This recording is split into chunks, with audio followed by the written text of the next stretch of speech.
வேதாத்திரி மகரிஷி சரணம். இனிய இறை சாதனை மார்க்க அன்பர்களே, உங்களை எல்லாம் இன்று ஆகஸ்ட் 30 அன்னை லோகாம்பாள் அவர்களுடைய பிறந்த தினம். அதை நாம் மனைவியர் நல வேட்பு நாளாக கொண்டாடி வருகிறோம்.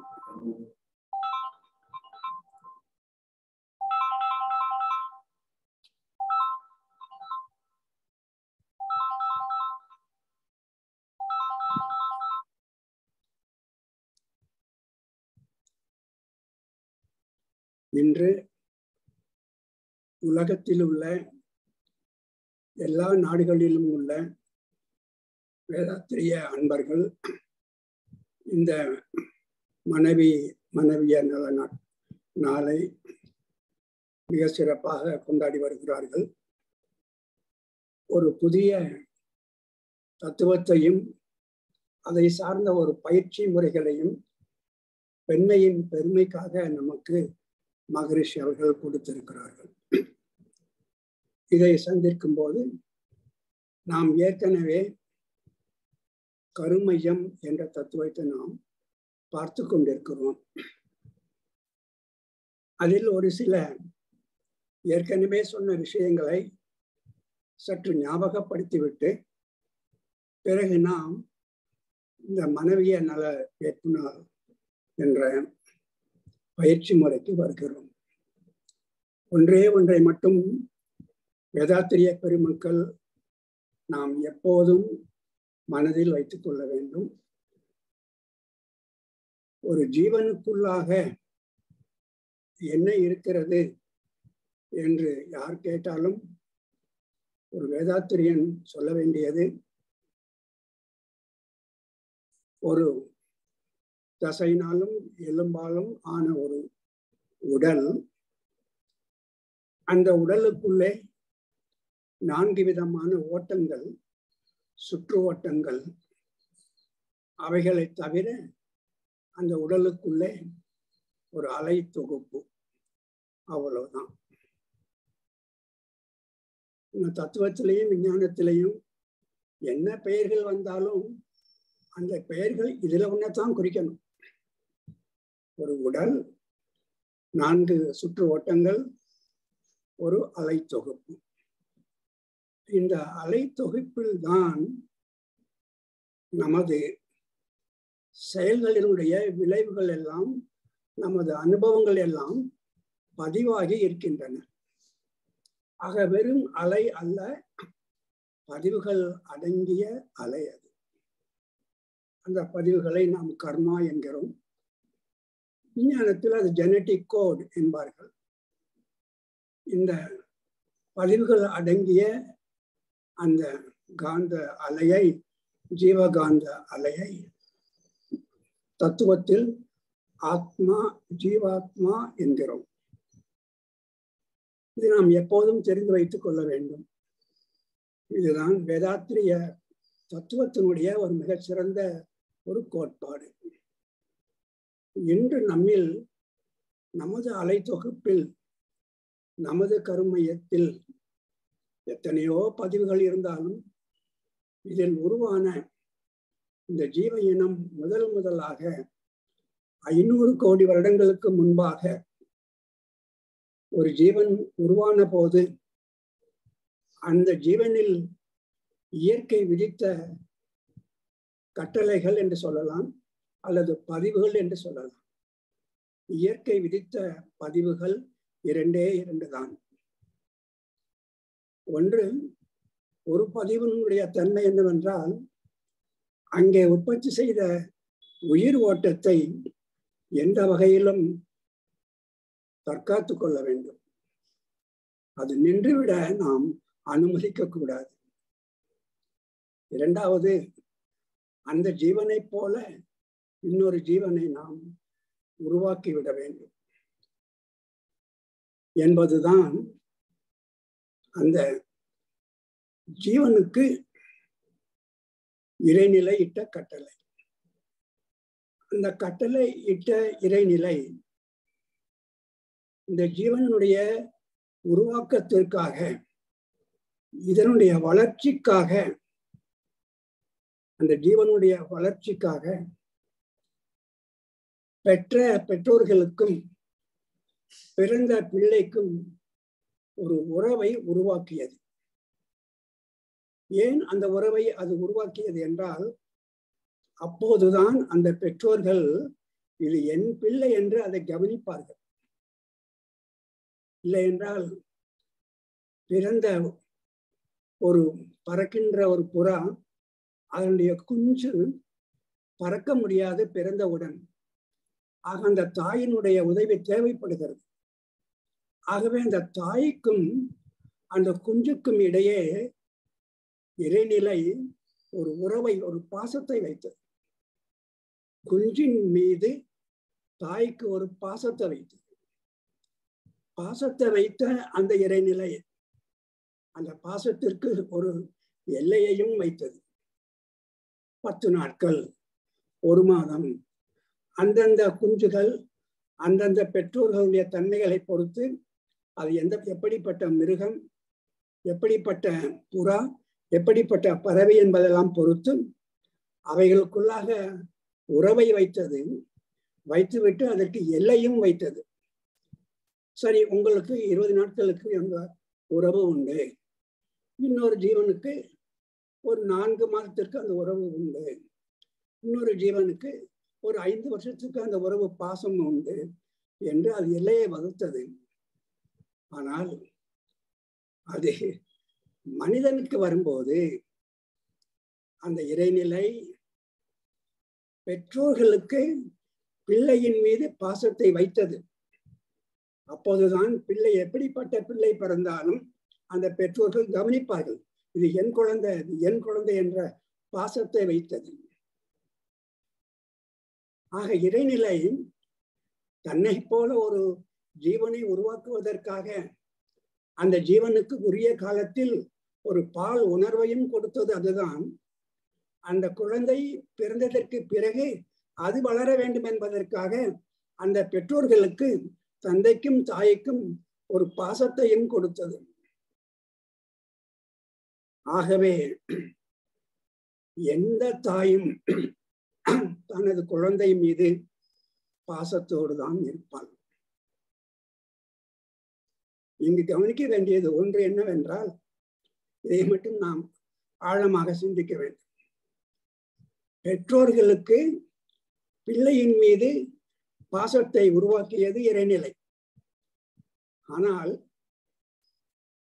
பிள்ளைக்கு பெற்றோர்கள் மீது பாசம் உண்டா, அதை பற்றி இறைநிலை கவலைப்படவில்லை.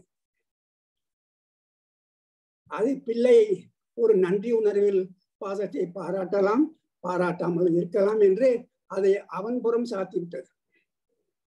ஆனால் தாய் என்று வரும்போது இறைநிலை ரிஸ்க் எடுக்க விரும்பல. அது தாய் வேணும்னா இருக்கட்டும், இல்லை நான் விட்டு ரிஸ்க் எடுக்க விரும்பல.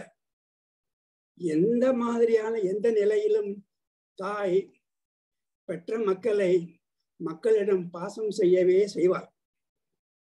ஆனால் ஒரு மகன் அல்லது பிள்ளை தாயின் மீது, தந்தையின் மீது பாசத்தை உடையவனாக அவன் இருப்பானா என்பது அவனை பொறுத்த விஷயம்.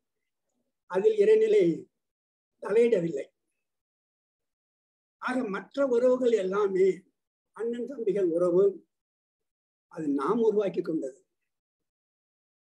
வாழ்க்கை துணைகளுடைய உறவுகள் அது நாம் உருவாக்கி கொண்டது. ஆகவே சிலரிடம் வாழ்க்கை துணைக்கு நல்ல உறவாகவும் இருப்பார்கள், வேறு மாதிரியும் இருப்பார்கள். அது நாம் உருவாக்கி கொண்டது. இறைநிலை உருவாக்கியது ஒரே ஒரு உறவைத்தான்.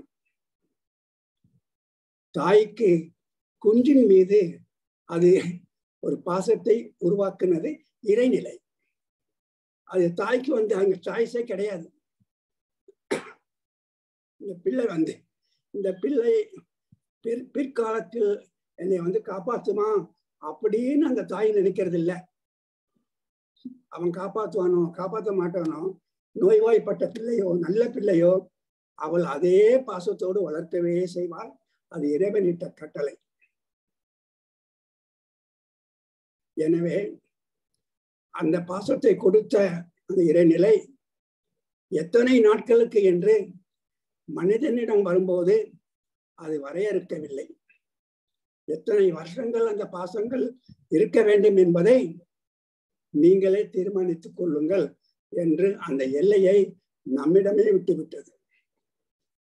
ஆக பெற்ற தந்தைக்கும் தாய்க்கும் அந்த பாசத்தை எப்போது விட வேண்டும், எப்போது அதை காப்பாற்றப்பட வேண்டும் என்ற எல்லை மட்டும் அந்த இறைநிலை ஒன்றுமே அதை எல்லையை வரையறுக்கவில்லை.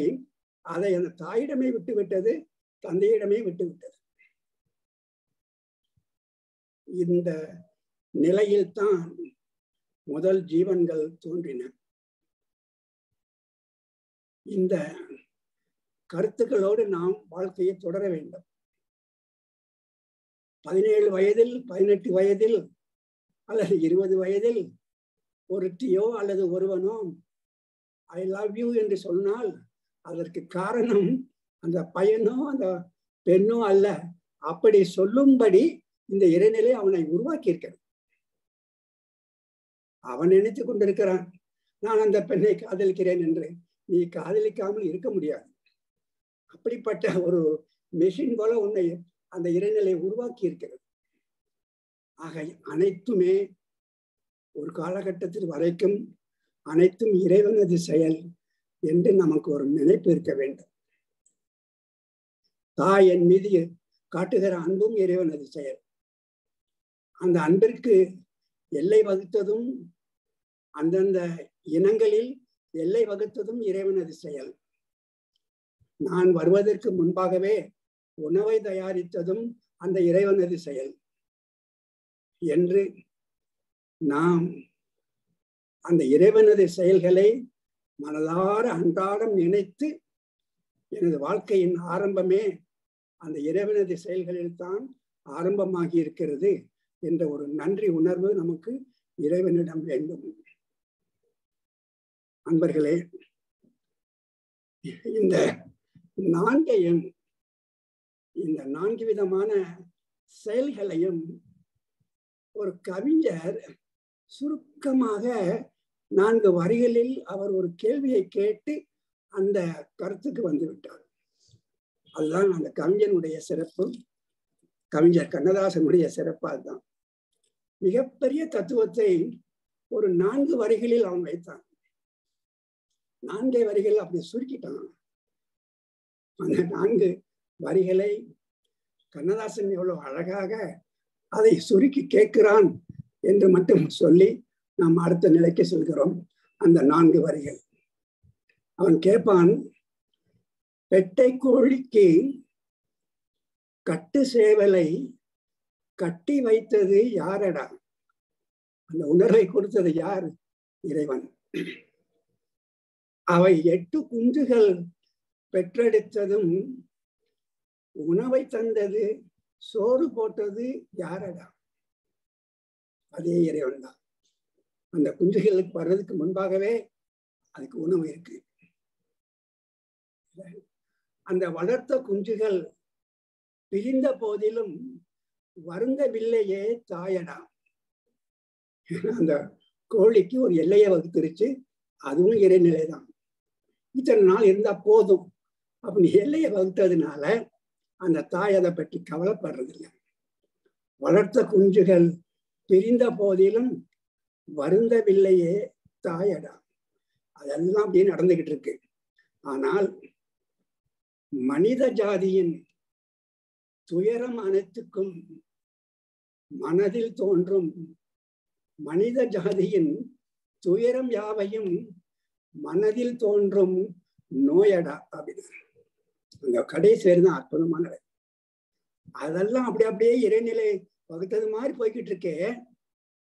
மனித ஜாதியின் துயரம் யாவையும் மனதினால் தோன்றும் நோயடா என்றார்.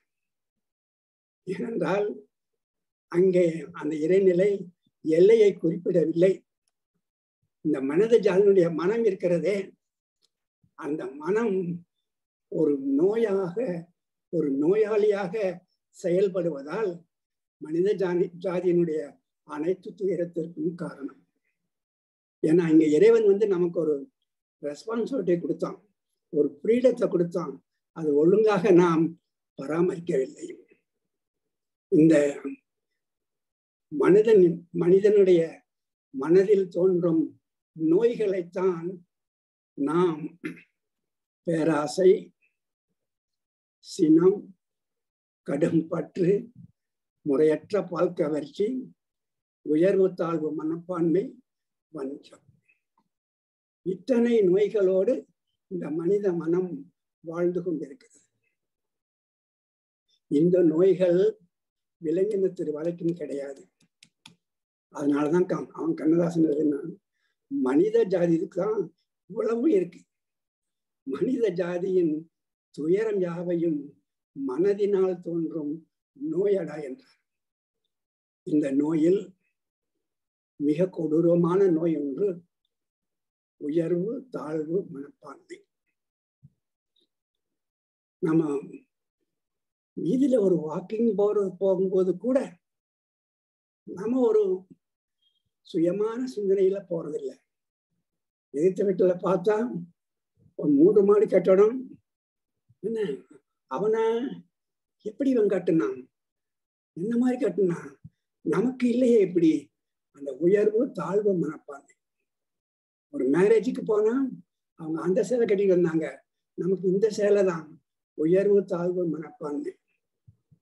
நமக்கு இருக்கிற சிலையை நம்ம கட்டிட்டு போனோம், அவங்க இருக்கிற சிலையை கட்டிட்டு வந்தாங்கன்னு சொல்லிட்டு அதை அப்படியே விட்டுவிட முடியவில்லை நம்மளால்.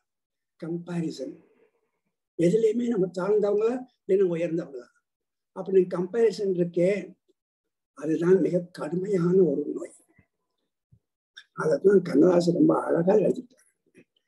மனித ஜாதியின் துயரம் யாவையும் மனதினால் தோன்றும் நோயடா. அந்த நோயில மிக கொடுமையான நோய் தான் உயர்வு தாழ்வு மனப்பான்மை. இந்த உயர்வு தாழ்வு மனப்பான்மை மதத்தினாலும் வந்தது, பணத்தினாலும் வந்தது, பதவியினாலும் வந்தது, படிப்பினாலும் வந்தது. எல்லாம் கூட பரவாயில்லை. ஆனால் ஆண் பெண் என்ற ஒரு ஒரு ஒரு ஒரு ஒரு இனம் இருக்கிறதே, ஆண் பெண் என்ற ஒரு பாகுபாடு இருக்கிறதே, அதனால் ஒரு உயர்வு தாழ்வு வந்ததே, அதுதான் மிகப்பெரிய கொடுமை. பெண்மை என்றால் ஒரு தாழ்ச்சி, ஆண் என்றால் ஒரு உயர்வு. இந்த உயர்வு இந்த தாழ்வு சமுதாயத்தில் தோன்றியதே, அன்று தோன்றியது அனைத்து துயரம். ஆக அன்பர்களே,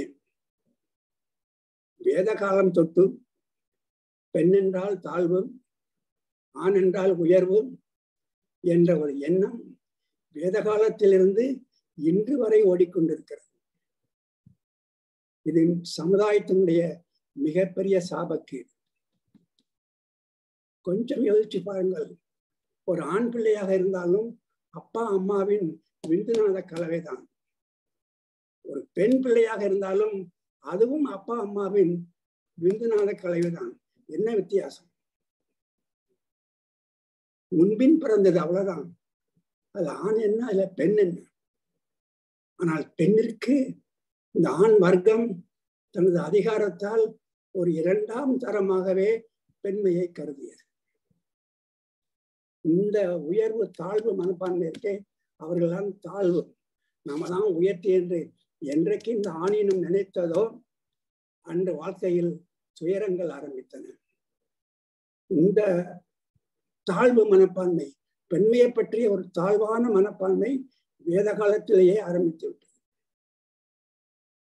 அன்பர்களே, சில வருடங்களுக்கு முன்பு கல்கத்தா யூனிவர்சிட்டி, அந்த யூனிவர்சிட்டிக்கு ஒரு மிகப்பெரிய வேதாந்தி செல்கிறார். சரி, ஒரு வேதாந்தி வந்திருக்கிறார் என்று சொல்லி அந்த பல்கலைக்கழகத்தில் ஒரு பெரிய நிகழ்ச்சிக்கு ஏற்பாடு செய்தார்கள். அந்த நிகழ்ச்சி ஆசிரியர் பெருமக்கள் இருக்கிறார்கள், மாணவர்கள் இருக்கிறார்கள். ஒரு வேதாந்தி வந்திருக்கிறார் என்று சொல்லி முதல் இறை வணக்கமாக அங்கே படிக்கிற ஒரு பெண்ணை அழைத்து ஒரு வேதத்தில் உள்ள 4 வரிகளை இறைவணக்கமாக சொல்ல வேண்டும் என்று சொல்ல அந்த பெண் மேடைக்கு போகிறாள். வேதத்திலிருந்து ஒரு குறிப்பிட்ட வேதத்திலிருந்து ஒரு 4 வரிகளை இறைவணக்கமாக அந்த பெண் சொல்ல ஆரம்பிக்கிறார். அப்படி ஆரம்பித்தவுடன் இந்த வேதாந்தி இருக்கிறாரே, அவர் சற்றும் இங்கீதம் இல்லாமல் சொல்வதை நிறுத்து என்றார், பாடுவதை நிறுத்து என்றார். இப்பதான் ஆரம்பிச்சிருக்காங்க அந்த பொண்ணு, நிறுத்து என்றார். இங்கிருந்து ஏற்பாடு செய்தவர்களுக்கும் ஒரே கலக்கம், அவையில் இருந்தவருக்கும் என்னமோ என்ன இப்படி என்ற ஒரு ஆச்சரியம், ஒரு வருத்தம். உடனே அந்த வேதாந்தி சொன்னார், இந்த சொற்களை, இந்த வரிகளை ஒரு பெண் சொல்லக்கூடாது என்று சொன்னார். என்ன பாகுபாடு பாருங்கள்! ஆண்கள் என்றால் சொல்லலாம், பெண்கள் என்றால் சொல்லக்கூடாத வரிகளும் உண்டா? அந்த பெண் அப்படியே குமைந்து நின்றால், மேற்கொண்டு பாட முடியவில்லை, இறங்கி வந்து விட்டார். மறுநாள் காலையில் அன்றைய நாளிதழில் பிடிபிடி என்று பிடித்தார்கள் அந்த வேதாந்தியை. நீங்கள் சொல்லுகிற தத்துவம் அகம் பிரம்மாஸ்மி என்ற தத்துவம் உண்மையானால் அந்த பெண்ணும் பிரம்மாவின் அம்சம்தானே. பிரம்மாவின் அம்சமாக இருக்கிற அந்த பெண் ஏன் இதை சொல்லக்கூடாது என்று நாளிதழ்களில் பிடித்தனர். ஆக இந்த நாட்டிலே அந்த காலத்திலிருந்தே பெண்மை என்றால் சற்று 2ஆம் தரம் என்ற ஒரு எண்ணம் அன்றைக்கே பரவிவிட்டது. நீங்கள் பார்க்கலாம், பத்தினிகளோடு வாழ்ந்தார்கள் ரிஷிகள், பத்தினிகளோடு வாழ்ந்தார்கள். ஆனால் இந்த ரிஷிகள் 4:30 மணிக்கே எழுந்திருந்து வேத பாராயணத்தை சொல்லுவார்கள். அந்த ஒரு மூர்த்தி அங்கே இருக்கும், அதுக்கு முன்பாக அமர்ந்து சொல்லுவார்கள். ஆனால் பத்தினி என்பவள் அதை சொல்ல கூட அமர்ந்து சொல்லக்கூடாது. இந்த பத்தினி ரிஷி பத்தினிக்கு என்ன வேலைன்னா, அங்க ஒரு தண்ணி எடுத்து வைக்கணும், ஒரு பூ எடுத்து வைக்கணும், அந்த மூர்த்தியை அலங்காரம் பண்ணி வச்சிடணும், வச்சுட்டு வந்துடணும். அப்போ இவ்வளவு எல்லாம் இந்த வேதங்களே சொல்லி சொல்லி சொர்க்கத்துக்கு போகலாம் என்று நினைக்கிற நீங்கள் உங்கள் பத்தினியும் சொர்க்கத்துக்கு வர வேண்டாமா? அவர்களும் இதை உங்களுடைய அருகில் உட்கார்ந்து சொல்ல வேண்டாமா? அவர்கள் சொல்ல முடியாது. பூ எடுத்து வந்து வைக்கலாம், தண்ணி எடுத்து வந்து வைக்கலாம், அதோடு அவர்களுக்கு அதிகாரம் முடியுது என்று உணர்ந்த ரிஷிகள் கூட பத்தினிக்கு சமமான இடத்தை கொடுக்கவில்லை. இது தத்துவத்தில் நாம் காண்கிற வீழ்ச்சி. இந்த வீழ்ச்சியினால் சமுதாயத்திலும் பெண்மை 2ஆம் தரமாக கருதப்பட்ட ஒரு நிலை. நான் ஏற்கனவே சொல்லியது போல பெற்றோர்களினுடைய விந்து நாத கலவைதான் முதல் மகன், அதே பெற்றோருடைய விந்து நாத கலவைதான் 2ஆவதாக வருகிற ஒரு பெண். ஆனால் அந்த மகனுக்கு சொத்து உண்டு, இந்த பெண்ணுக்கு சொத்து இல்லை. இதில் என்ன நியாயம்? இந்த நியாயத்தை யாருமே கேட்கவில்லை. இந்த அநியாயம்தான் ஓடிக்கொண்டே இருந்தது. சொத்து என்பது ஆண்களுக்கு மட்டும்தான் என்ற ஒரு அநியாயம் ஓடிக்கொண்டே இருந்தது. ஏனென்றால் தத்துவத்திலும் அவர்கள் விழுந்தார்கள், சமுதாயத்திலையும் அவர்கள் ஒதுக்கப்பட்டார்கள். திருமணம் ஆன பின் பல வருடங்கள் கழித்து மனைவி இறந்து விட்டால் கணவன் உடனே திருமணம் செய்யலாம். கணவன் இறந்து விட்டால் மனைவி எப்படியெல்லாம் அலங்கோலத்துக்கு உட்பட்டால் இந்த அநியாயம்.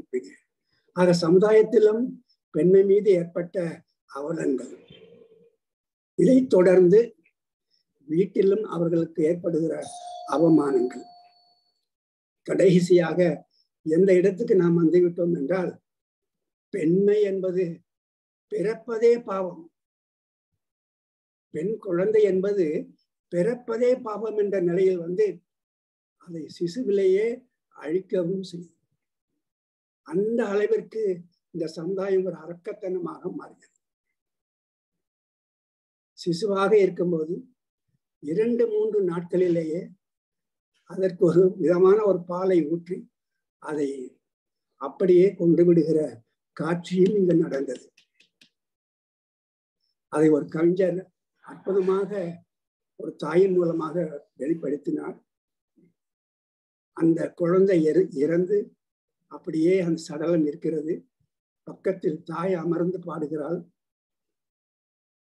தாய்ப்பால் குடிக்க ஒரு தலையெழுத்து இல்லையடி,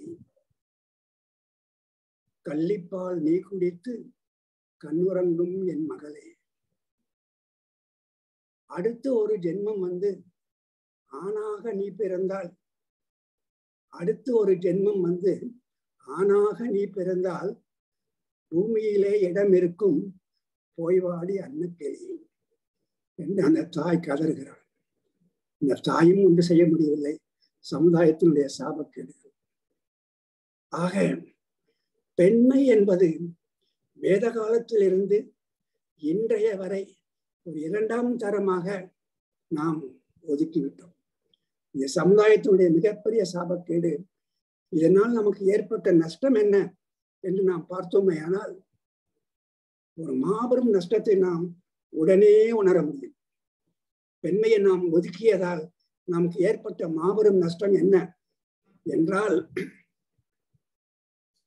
அன்பர்களே, 10,000 வருடங்களுக்கு முன்பு, சுமார் 1000 வருடங்களுக்கு முன்பு மேலை நாட்டில் அரிஸ்டாட்டில், இன்னும் முற்போக்கான சிந்தனைகள் அவர்கள் காலத்தில் இருந்து ஒரு 5000 ஆண்டுகளுக்கு முன்பு, பிறகு நியூட்டன், கலீலியோ என்று அன்று விஞ்ஞானம் பிறந்தது.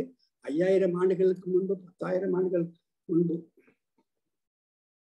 10,000 மைல்களுக்கு அப்பால் பிறந்த விஞ்ஞானம். நம்ம ஊர்ல இருந்து 10,000 மைல்களுக்கு அப்பால யூரோப்பியன் கண்ட்ரில பிறந்த அந்த விஞ்ஞானம் இன்று உலகமெல்லாம் பரவிவிட்டது. நம்ம நாட்டிலையும் பட்டி தொட்டியெல்லாம் பரவிடுச்சு. இன்னைக்கு எந்த கிராமத்துல போனாலும் ரிமோட்னு பேசுறோம், ஒரு மிஸ்டு கால் கொடு அப்படின்னு சொல்றோம். விஞ்ஞானம் எவ்வளவு தூரத்துக்கு பரவிடுச்சு பாருங்க. விஞ்ஞானம் ஏன் பரவியது என்றால், விஞ்ஞானத்தை ஆண் பெண் யாரும் படிக்கலாம். அதனால உலகமெல்லாம் பரவிடுச்சு. நம்ம கிராமத்தெல்லாம் வந்துருச்சு, குடிசை வீட்டுக்குள்ள வந்துருச்சு. ரிமோட்டுன்னு சொல்றோம், அது ஆன் பண்ண சொல்றோம், இல்ல எல்லாம் வந்துடுச்சு. ஆனால் நமது நாட்டில் பிறந்த இலக்கியங்கள், நமது நாட்டில் பிறந்த உபநிடதங்கள், வேதங்கள் நம்ம ஊருக்கு வந்திருக்கிறாங்க. யாருக்காவது ஒரு ஆவரேஜா கிராமத்துல போய் பகவத்கீதைக்கு எத்தனை சாப்டர்னு கேட்டா சொல்ல முடியுமா?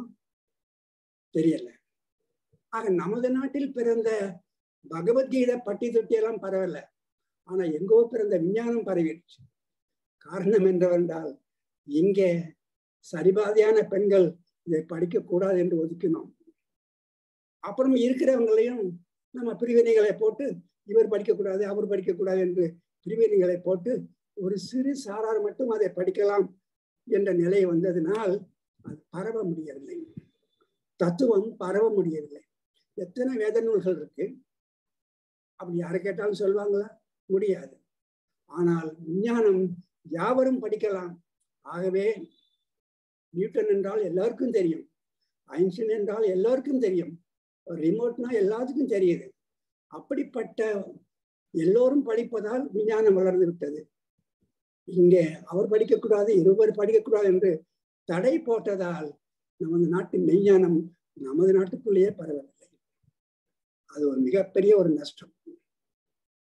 அன்பர்களே, இந்த நிலையை எல்லாம் மாற்றி அமைத்தால் தான் இனி வருகிற காலங்களில் இந்த உலகத்திற்கு ஒரு விமோச்சனம் உண்டு என்று உணர்ந்த வேதாத்திரி மகரிஷி அவர்கள் இதற்கு ஒரு மாற்று யோசனையாக அவர் கொண்டு வந்த பயிற்சி தான் மனைவி நல வேட்பு நாள்.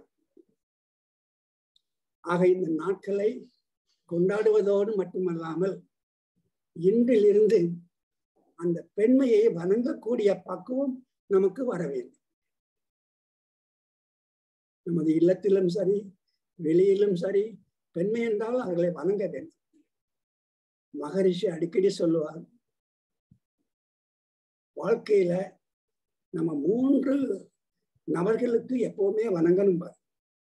3 நபர்களை எப்பவுமே வணங்கிட்டே இருக்கணும் பார். யார் அந்த 3 என்றால், 1 தாவரம். இன்றைக்கு நம்ம சாப்பிடுற ஒரு சட்னிக்கு வேண்டிய தேங்காயை 6 மாசத்துக்கு முன்னே ஏதோ ஒரு தென்னை மரம் தயார் பண்ணி இன்னைக்கு நமக்கு அனுப்பிடுச்சு. நம்ம சாப்பிடுற எல்லாமே மரங்கள் உற்பத்தி பண்ணதான். நாம என்ன பண்றோம், கிச்சன்ல வாங்கிட்டு வந்து கட்டிங் அண்ட் பேஸ்டிங் தான். நம்ம எதையுமே உற்பத்தி பண்றது இல்லை. கட்டிங் அண்ட் பேஸ்டிங், இதுக்கு பேரு சமையல் வச்சிருக்கிறோம். இதை உற்பத்தி பண்ணதெல்லாம் தாவரம். தாவரத்துக்கு முன்னாடி பிறந்திருந்தோம்னா நம்ம பாடு அதோ கதிதான். நல்ல வேலையாக இறைநிலை தாவரத்தை எல்லாம் படைத்து விட்டு, வேண்டிய உணவை எல்லாம் படைத்து விட்டு நம்மை படைத்தது. ஆக நமக்கு உணவை தயாரிக்கிற தாவரங்களை வணங்குவோம் என்றார். 2வதாக தொழிலாளர்கள். இன்னைக்கு நம்ம கார்ல போறோம், ரோட்ல அருமையான ரோட்ல போய்கிட்டு இருக்கிறோம். மகரிஷி கேட்பாரு, நீங்க போற இந்த ரோட்ல ஒரு 10 அடி ரோடாவது நீங்க போட்டதா? நீங்க சிமெண்ட் சமந்து, செங்கல் சமந்து நீங்கள் போட்ட ரோடா அது என்று கேட்டால் இல்லை என்றுதான் சொல்ல வேண்டும். ஒரு தொழிலாளி போட்ட ரோடு. உங்க சொந்த வீட்டுக்கு வந்தா இது யார் வீடுன்னு கேட்டா எங்க சொந்த வீடு சார்ன்னு சொல்வீங்க.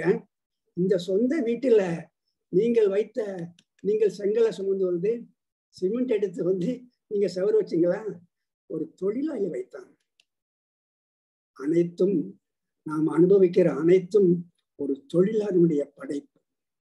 ஆக அவனை வணங்க வேண்டும். 3வதாக பெண்ணை.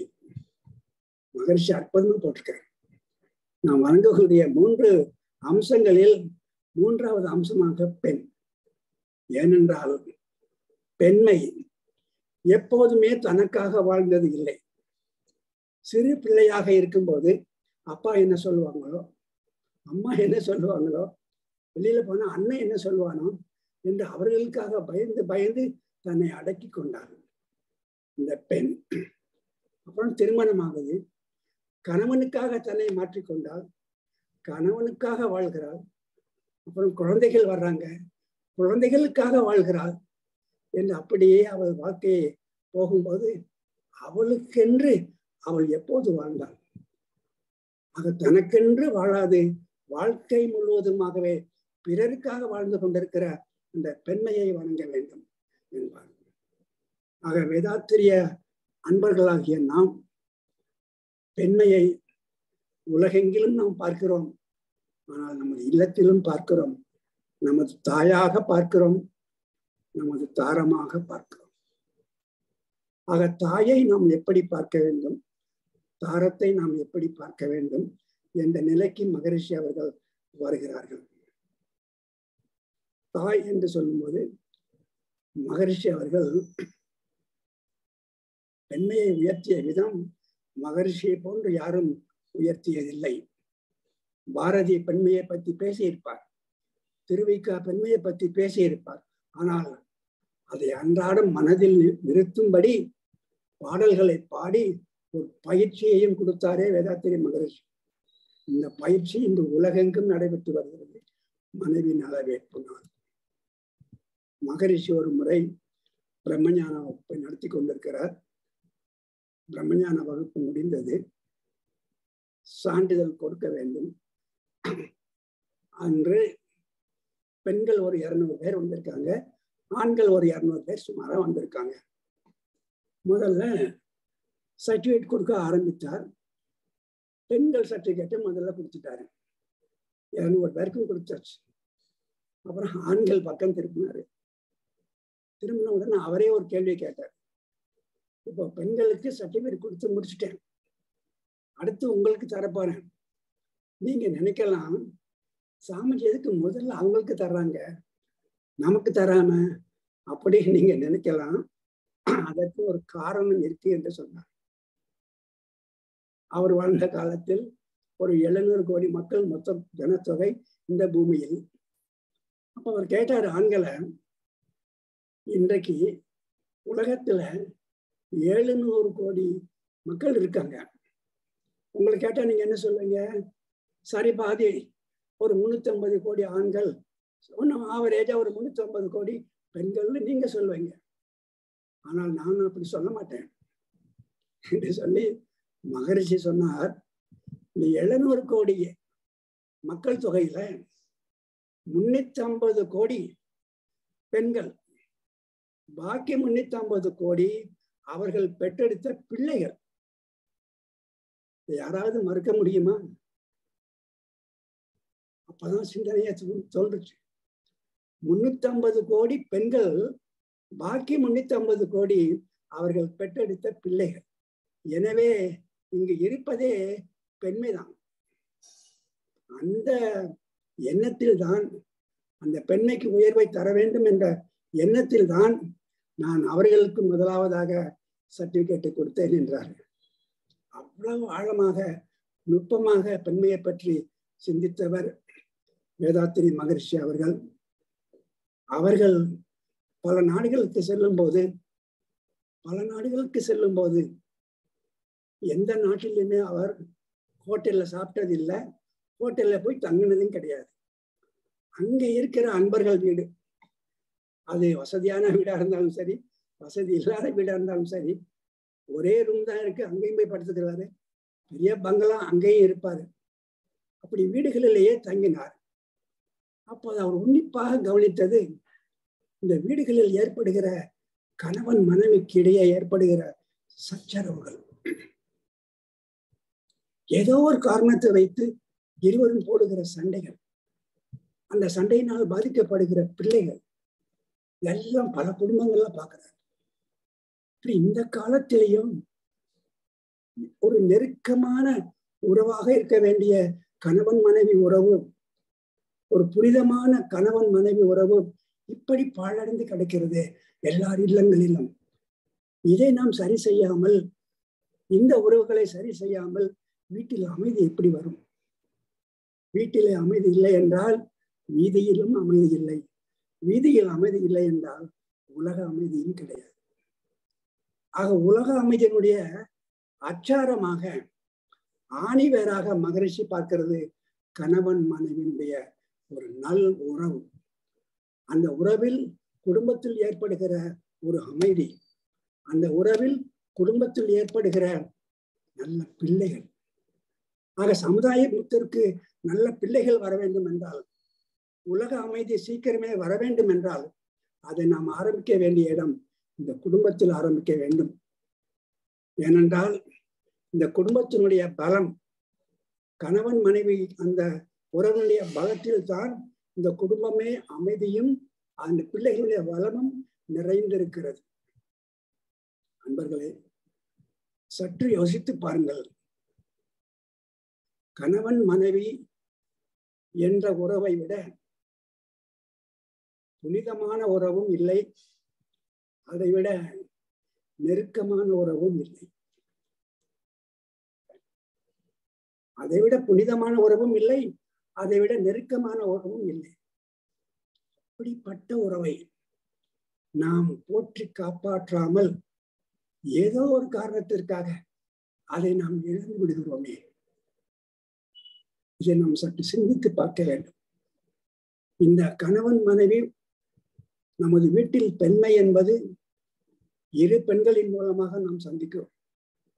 ஒன்று எனது தாய், இன்னொன்று எனது தாரம். ஆக இந்த பெண்மையை தாயிடம் நான் பார்ப்பது என்ன, அவர்களை நான் பார்க்கிற பார்வை என்ன, எனது தாரத்தை பார்க்கிற பார்வை என்ன, இரண்டிலுமே ஒரு உயர்ந்த பார்வை இருக்கணும். நம்ம வீட்டுல அம்மா இருக்காங்க, அவங்க சாதாரணமா ஒரு பெண்ணாக நம்ம நினைத்து விடக்கூடாது.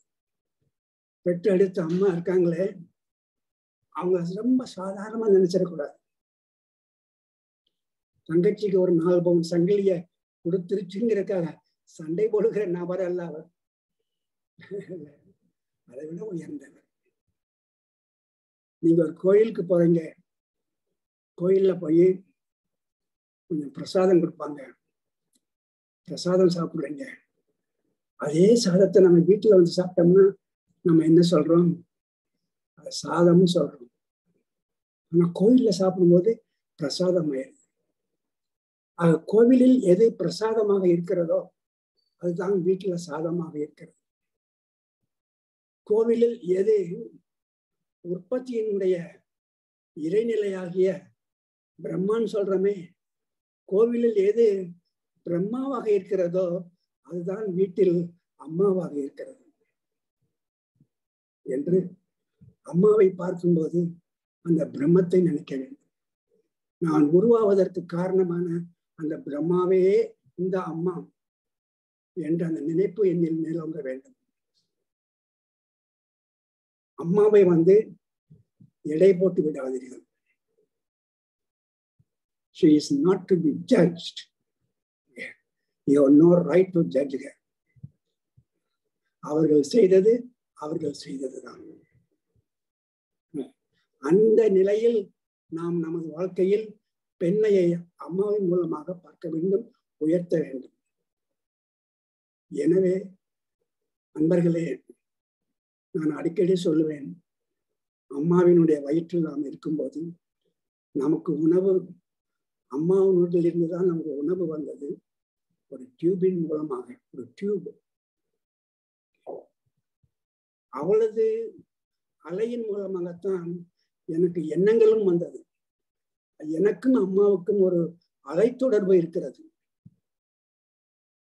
எனக்கும் அம்மாவுக்கும் ஒரு உணவு தொடர்பு இருக்கிறது.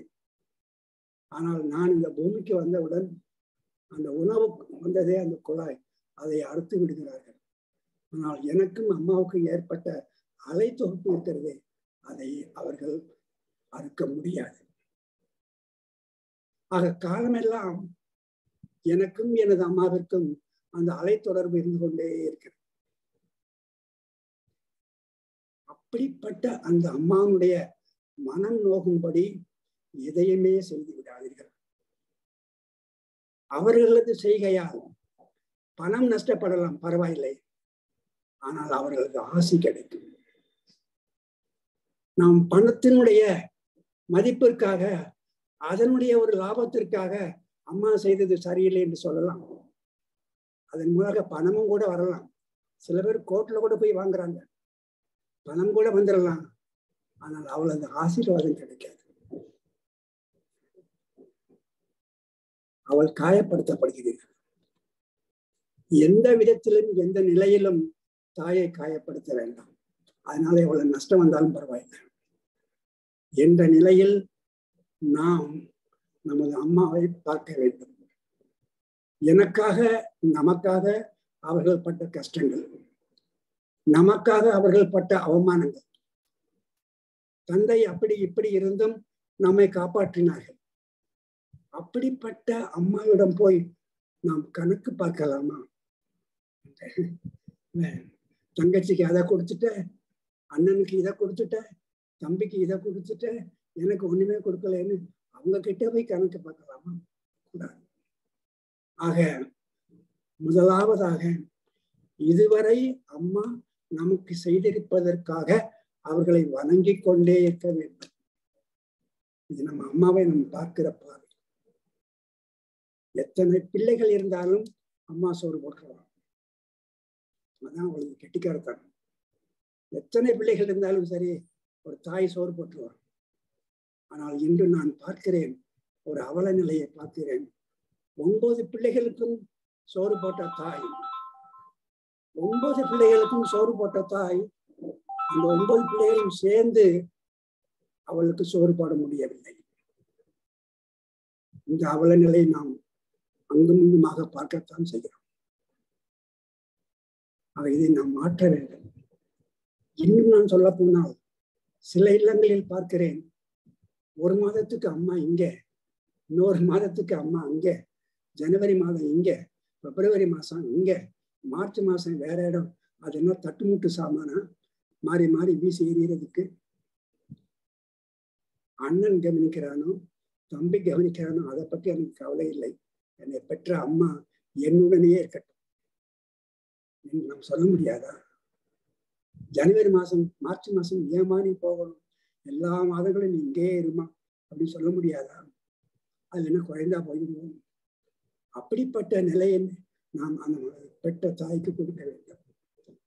ஆக நாம் இது நாள் வரை நமக்கு பல விதங்களில் நன்மையை செய்த தாய் அம்மாவை வணங்கி கொண்டு இருப்போம்.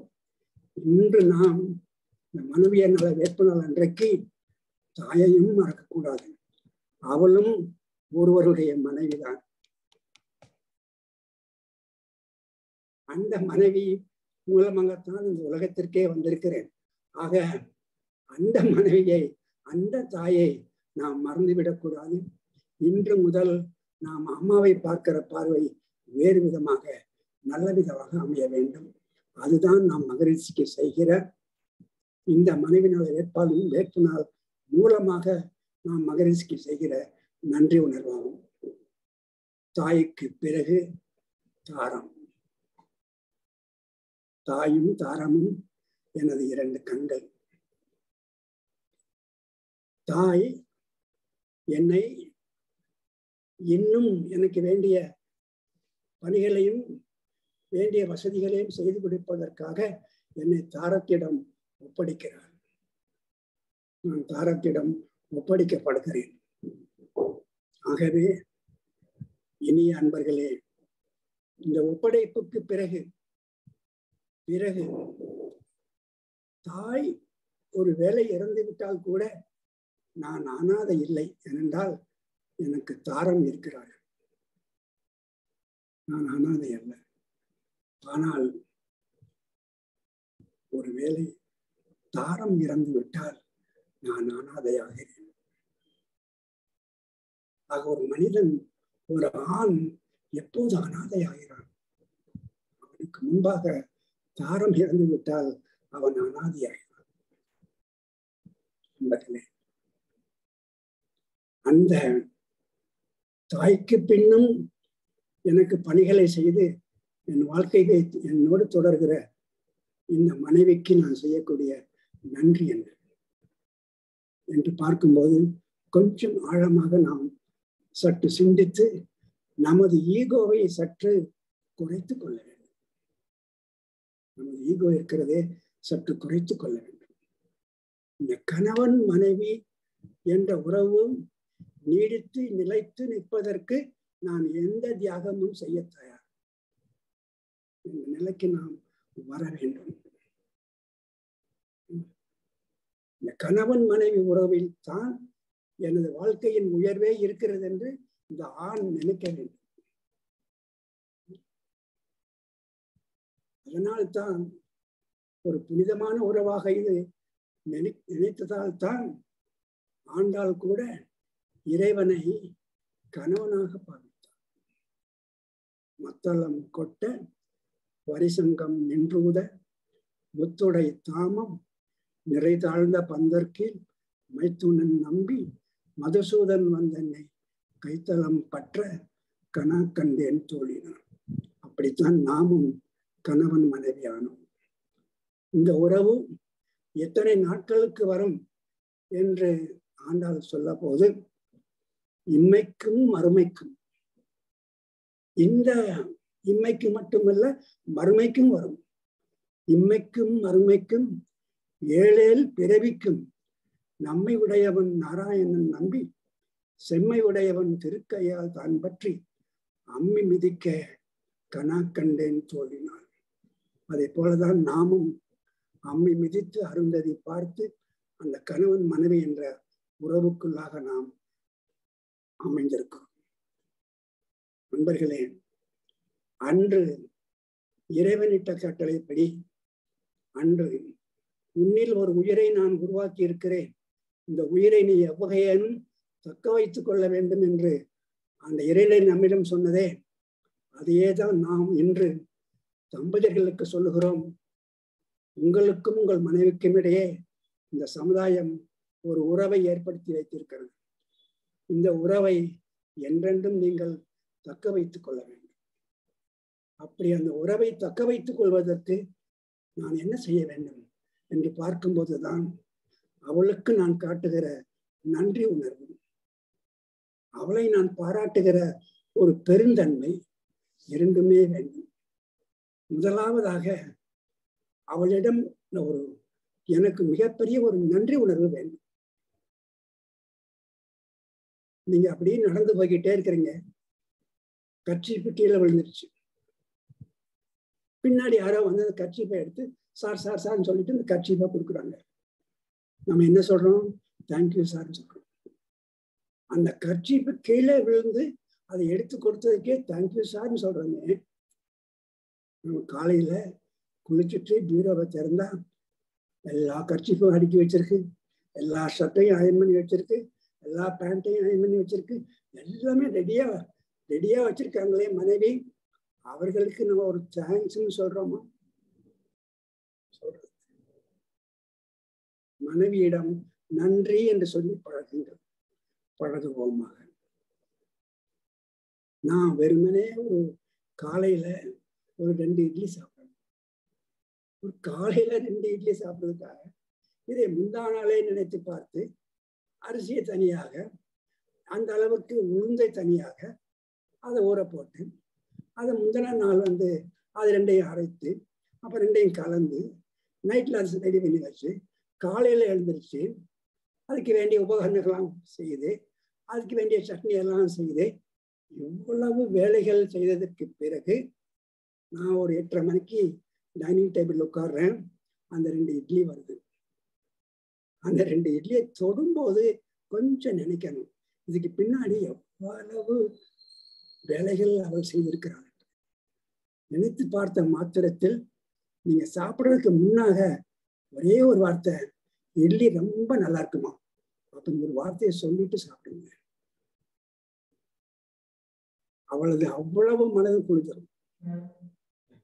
இட்லி ரொம்ப நல்லா இருக்குமா, அவ்வளவுதான், வேற என்ன நம்ம சொல்ல போறோம்? ஆக ஒவ்வொரு செயலிலும் அவளுக்கு நாம் காட்டுகிற ஒரு நன்றி உணர்வு இருக்கிறது. அதை அவளை மிகவாக அந்த பெண்மையை நாம் உணர்கிறோம் என்ற ஒரு உணர்வு அவர்களுக்கு கொடுத்துக்கணும். பாராட்டுங்க. எதை எடுத்தாலும் இது நல்லா இருக்கு, இது நல்லா இருக்கு அப்படின்னு பாராட்டுங்க.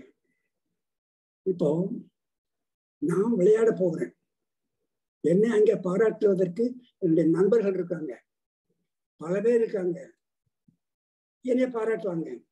கிரிக்கெட்ல நல்ல ஒரு ஸ்ட்ரோக் அடிச்சிட்டேன்னா, ஓ பிரமாதம் சார் அப்படின்னு நிறைய பேர் பாராட்டுவாங்க.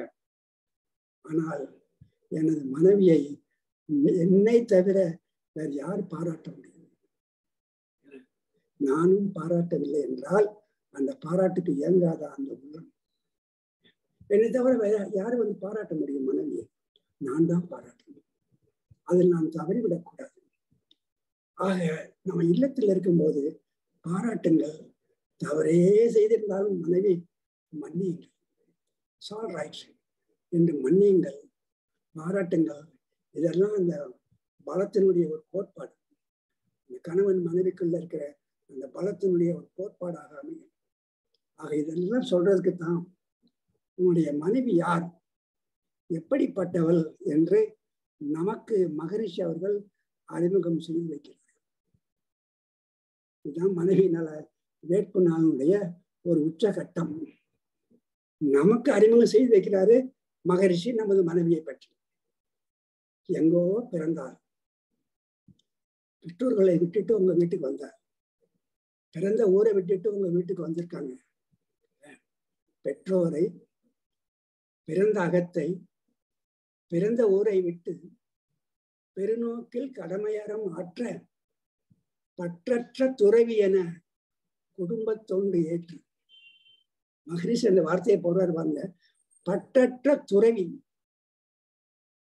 20 வயது வரைக்கும் 25 வயது வரைக்கும் ஒரு வீட்டில் வாழ்ந்து, ஒரு வீட்டில் பிறந்து வாழ்ந்து உடனே அவ்வளவு நீயே வச்சுக்கப்பா அப்படின்னு அண்ணன் தம்பி கிட்ட சொல்லிட்டு இந்த பெண் பெறப்படுறாள் பாருங்க, அதுதான் துறவு.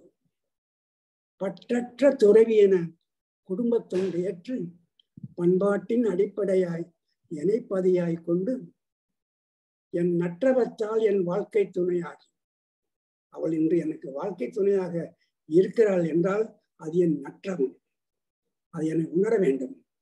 என் நற்றவத்தால் என் வாழ்க்கை துணையாகி பெண்மை நலமோடு அன்போடு கருணை இவை கொண்டு மற்றவர்க்கும் தொண்டாற்றும். எனது இல்லத்தில் எனக்கு மட்டுமல்ல, எனது தாய், எனது தந்தை, எனது அண்ணன் தம்பிகள் எல்லோருக்கும் தொண்டாற்றுகிறார். மற்றவர்க்கும் தொண்டாற்றும் மாண்புமிக்க எந்தன் கடைசி வரிதான் நீங்க பார்க்கணும். முதலாவதாக மகரிஷி இந்த பாடலை எழுதும் போது முதல்ல எழுதுறாங்க, மாண்புமிக்க எந்தன் மனைவியை நான் மதிக்கின்றேன், வணங்கி மகிழ்கின்றேன் என்றுதான் பாடலை எழுதினார். கடைசி வரி, மாண்புமிக்க எந்தன் மனைவியை நான் மதிக்கின்றேன், வணங்கி மகிழ்கின்றேன் என்று பாடலை முடிச்சுட்டாரு. முடிச்சுட்டு எல்லாம் காப்பி எடுத்தாச்சு. எல்லார்கிட்டையும் இந்த கணவன்மார்கள் சொல்லணும் அப்படின்னு எல்லார்கிட்டையும் காப்பி கொடுத்தாச்சு. அன்றைக்கு மனைவி நல வேட்பு நாள். அதற்கு முன்பாக சாமிகிட்ட ஆண்கள் எல்லாம் கொஞ்சம் பேர் வர்றாங்க, ரெப்ரசன்டேஷன் பண்றாங்க. என்னங்க சாமிஜி, கடைசி வரியில வணங்கி மகிழ்கிறேன்னு போட்டுட்டீங்களே, அது எப்படிங்க சாமிஜி மனைவிய வணங்குறது அப்படின்னு கேட்கிறாங்க. உங்களுக்கு கொஞ்சம் கஷ்டமா இருக்கா? சரி சரி சரி, கொஞ்சம் மாத்துங்க சாமிஜி, மனைவியை எப்படிங்க சாமிஜி வணங்குறது அப்படின்னு அவங்க சொல்லவும், சரி இந்த காலத்து ஆண்கள் இன்னும் மாறலை அப்படின்னு மனசுக்குள்ள நினைச்சுக்கிட்டு சரி நான் மாத்திடுறேன்னு சொன்னேன். உங்களுக்காக நான் அதை மாத்திடுறேன்னு சொன்னதுக்கு அப்புறம் தான் மாண்புமிக்க எந்தன் மனைவியை நான் மதிக்கின்றேன், வாழ்த்தி மகிழ்கின்றேன் என்று அதை மாத்தினார். முதல்ல வணங்கி மகிழ்கின்றேன் தான் போட்டிருந்தாரு, அப்புறமாக வாழ்த்தி மகிழ்கின்றேன் என்று மாற்றி நம்முடைய மனைவியை நமக்கு அறிமுகம் செய்கிற ஒரு மிகப்பெரிய நிகழ்ச்சி தான் மனைவி நல வேட்பு நாள். ஒரு காலத்துல மகரிஷி அப்படி இருக்கிறார்கள். அமெரிக்காவில இருந்து ஒரு தம்பதியர் மகரிஷியுடன் பாடம் எடுத்தவர்கள் மகரிஷிக்கு முன்பாக திருமணம் செய்து கொள்ள வேண்டும் என்று அமெரிக்காவிலிருந்து வந்திருக்காங்க. கணவன் மனைவியாக அந்த திருமணம் மகரிஷிக்கு முன்பாக நாங்க செஞ்சுக்கிறோம், உங்களுடைய முறைப்படியே செய்யறோம் அப்படின்னு அமெரிக்காவில இருந்து ஆழியாருக்கு வந்திருக்காங்க.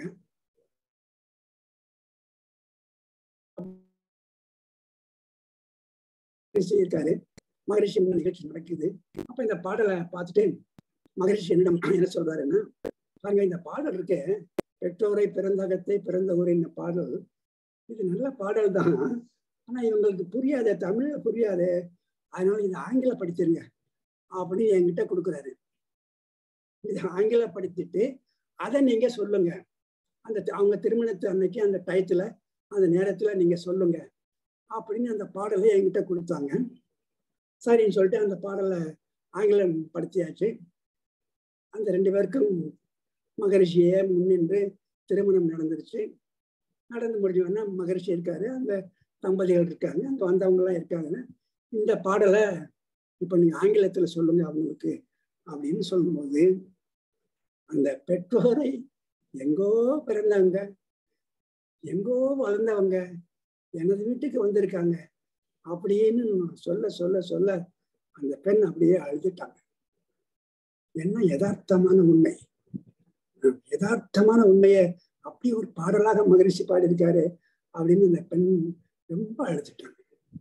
அப்படி நமக்கே நமது மனைவியை அறிமுகப்படுத்துகிற ஒரு தினம்தான் இந்த மனைவி நல வேட்பு நாள்.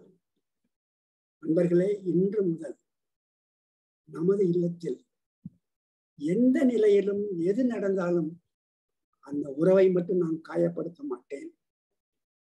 எனக்கும் எனது வாழ்க்கை துணைக்கும் இருக்கிற உறவை காயப்படுத்தும்படி நான் எதையும் செய்ய மாட்டேன் என்ற ஒரு சபடத்தை ஒரு ஒரு ஒரு சங்கல்பத்தை நாம் இன்று எடுத்துக்கொள்ள வேண்டும். ஒன்றை மட்டும் நாம் ஒரு யதார்த்தமாக சொல்ல வேண்டும். நமக்கும் வாழ்க்கையில் பல பிரச்சனைகள் வருகின்றன. பல பேரிடம் போராடுகிறோம். எந்த நிலையிலும் மனைவி மட்டும் என் பக்கத்தில் இருந்து விட்டால் உலகமே எதிர்த்து நின்றாலும் நான் வெல்வது உறுதி. ஆனால் மனைவி என் பக்கம் இருக்காமல் எதிர்பக்கம் நின்று உலகமே என் பக்கம் இருந்தாலும் நான் வீழ்வதும் உறுதி என்று நாம் மீண்டும் மீண்டும் நினைத்து பார்க்க வேண்டும். இதனுடைய ஒரு யதார்த்தமான ஒரு உதாரணம் வேண்டும் என்றால், கிளின்டன் அமெரிக்கன் பிரசிடென்டாக இருக்கும்போது அமெரிக்க நாடே அவன் மீது ஒரு தீர்மானத்தை கொண்டு வந்தது. அப்படி அமெரிக்க நாடே எதிர்த்து நின்ற அந்த கிளின்டனை அமெரிக்கா ஒன்றும் செய்ய முடியவில்லை என்றால் அதற்கு காரணம் கிளின்டனின் மனைவி அந்த கிளின்டனுக்கு எதிராக எதையுமே சொல்லவில்லை. ஆக மக்கள் எல்லாம் கிளின்டனுடைய மனைவி பக்கம் நின்றார்கள். ஆக ஒரு மிகப்பெரிய ஒரு பலம், அதை நாம் வீட்டில் வைத்திருக்கிறோம். எந்த நிலையிலும் இந்த உறவை நாம் மேலும் மேலும் பலப்படுத்த ஒரு பக்கம் நான் வணங்குகிற தாய், இன்னொரு பக்கம் நான் அன்றாடம் பாராட்டுகிற எனது தாரம் என்று சொல்லி இந்த இரண்டையுமே நாம் நினைத்து பார்க்கிற நாள் தான் இந்த நாள் என்று இனி முதற்கொண்டு நமது பார்வைகள் மாற வேண்டும் என்று சொல்லி, தாயாக இருந்தாலும் பெண்மைதான், தாரமாக இருந்தாலும் பெண்மைதான். பெண்மையினுடைய உயர்வுக்காக இறுதியாக நான் கேட்டுக்கொள்வது, ஒரு பெண் என்பவள், ஒரு பெண் இறுதியாக அவள் வேண்டுவது என்ன? இறுதியாக ஒரு பெண் வேண்டுவது இந்த கடைசி நாளில் பெற்ற மகனிடமிருந்து ஒரு கங்கு தீ, பிறந்த வீட்டிலிருந்து ஒரு முழ கோடி, வாழ்ந்த காலம் வரைக்கும் கணவனிடமிருந்து ஒரு முழ பூ, இந்த மூன்றையும் அவளுக்கு மகிழ்ச்சிகரமாக தருகிற ஆண் தான் ஒரு உண்மையான ஆண் என்று சொல்லி இந்த வாய்ப்பை எனக்கு கொடுத்தமைக்கு இறைமதன் அவர்களுக்கும் இறை சாதனை அன்பர்களுக்கும் நன்றி கூறி இந்த உரையை நாம் நிறைவு செய்கிறோம். வாழ்க வையகம், வாழ்க வளம்.